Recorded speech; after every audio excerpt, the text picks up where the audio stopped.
Hey there everyone, this is Michael Dougal, your real estate resource in the Greater Toronto area, sharing my market predictions for you because we are at a very interesting time right now in the Greater Toronto area because it's seen that the market peaked between the middle of May and the middle of June. I'm shooting this video beginning of July 2023 and we are starting to see some of the signs of a shifting real estate market. It's a seller's market still. I think that homeowners will be very happy with the price they're able to achieve for their property, being able to sell their home in the least amount of time with minimal stress. Though what we're seeing is a lot of sellers have been opting for the strategy of underpricing their listing for a bidding war, yet what's happening is on offer date, they're expecting a lot of offers, sometimes expecting 10 to 20 offers, and maybe they're only seeing a few offers, or they're seeing no offers at all. And this data here illustrates just that because we're looking at listings that have recently been sold, and you can see their asking price and you can see their sold price. So we're looking at Toronto and York region. So we can see an example here. Now this listing was sold for $836, sold for $905,000. But look at the next one. It was listed for $849,000.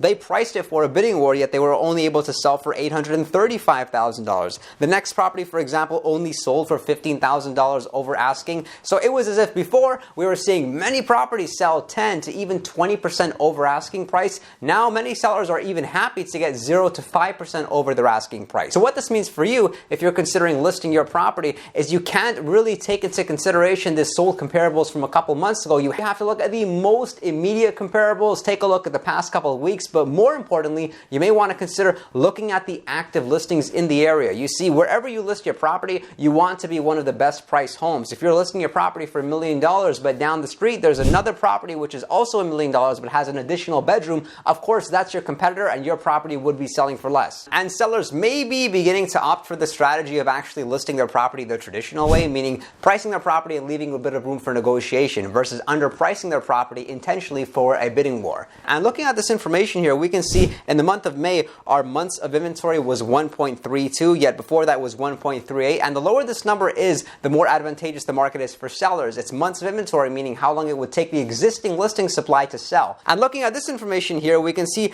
how the days on market has changed over the past few months. So look, in May, we only had 14 days on market as the typical home that was sold, and MOI being the lowest that it's been in a year at 1.32. Months of inventory representing how advantageous the market is for sellers. The lower the number, the better the market is for sellers. Though if we have inventory increase and the number of sales not increase at the same rate, then our MOI is going to increase, which would naturally mean the market would be more advantageous for buyers. So we can see it looks like the days on market will naturally be extended and the average property will not be selling as much over the asking as it typically would have. But really, how have the prices changed? Now, that's illustrated in this chart over here. We can see our average price has only been decreasing over the past few weeks. Now, this doesn't tell the whole story. Maybe there was just a couple unlucky weeks, and that's why I definitely prefer month-over-month comparisons over week-by-week. And what I'm seeing from being in the market every single day, talking to buyers and sellers, is that this adjustment in the market has happened across all home styles and pretty much across all areas of the Greater Toronto area. And what I'm expecting this summer is a slight price decrease and days on market to be extended to somewhere about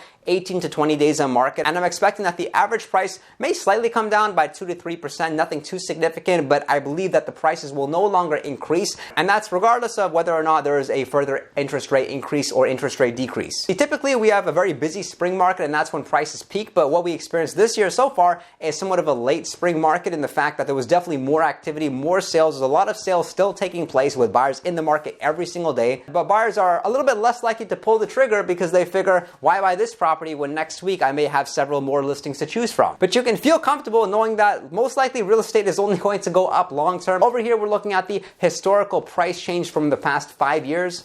And many home sellers that actually tried selling their home in the second half of 2022, they've been able to put their property up for sale this year and realize a very high price for it compared to what they would have gotten back then. So those sellers are happy, and the average price is more or less around where it was this time of the year last year. What are your predictions for the upcoming real estate market? I want to see it in the comment section below. And if you did get value from this video, consider subscribing, drop a like, and make sure to reach out to me if you are considering buying or selling. My customers get excellent service. And hey, if you're a real estate agent looking for a great brokerage, looking for great training, support, lead generation, and skills, then definitely reach out to me to learn more about eXp Realty. I look forward to speaking with you. Make sure to connect with me on Instagram, and I look forward to seeing you next time.